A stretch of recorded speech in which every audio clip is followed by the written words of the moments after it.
charges over that horrific attack. This was the headline that Andrew Giles had been dreading. One of the 140 people our Immigration Minister freed from the Yonge Hill Immigration Detention Centre after that High Court decision has been charged with a serious crime. And to make things even more politically explosive, one of the recently released detainees' alleged victims was an elderly woman.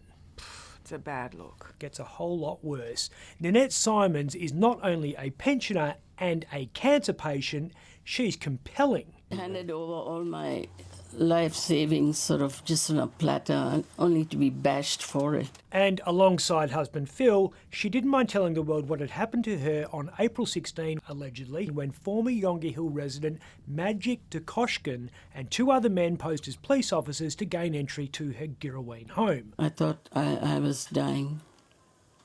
I don't know how I survived this. Giles has got to go. It was only a matter of time. Australians would happily replace the thousands of pages of statutes that make up the Migration Act with just 4 words. And we'd prefer that our Immigration Minister shares that deep hatred of immigrants. Build that wall! Build that wall! Giles ain't that guy. He cut his teeth as a lawyer in the Tampa affair, acting for the asylum seekers.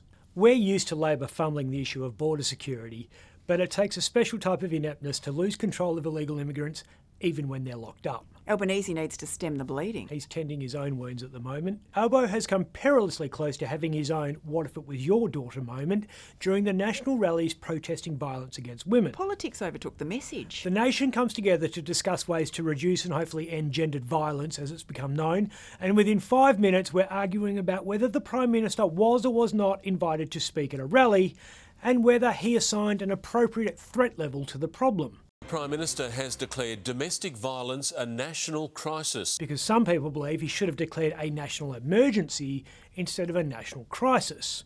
Call it whatever you want, the problem is it's happening a lot. We've just had another woman found dead today, and the public debate is about entitlement and the nuance of language. You can forgive my cynicism about whether we'll actually change anything. Oh, well, probably thought he'd be welcomed. Australia's current Prime Minister is softer, woker and more empathetic than all the 30 men that came before him. But even he struggled to navigate these politically charged waters. I respect the organisers' right to do that. That's a full-out lie.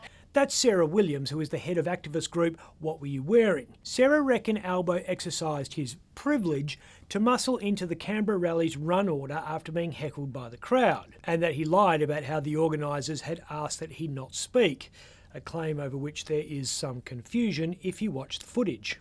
I'm happy for my What Were You Wearing team to talk with the ministers, hear what they have to say, and then we'll consider the decision of them speaking in about 10 minutes. But I'm not having any attacks towards myself and the organisation.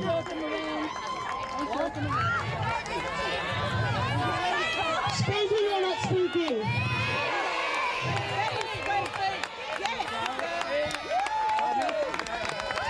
At least Albo showed up. West Australian Premier Roger Cook has clearly broken his woke bone. Failed to realise that prioritising a tourism event in the Perth Hills over the gender violence rally in the city wasn't a great look.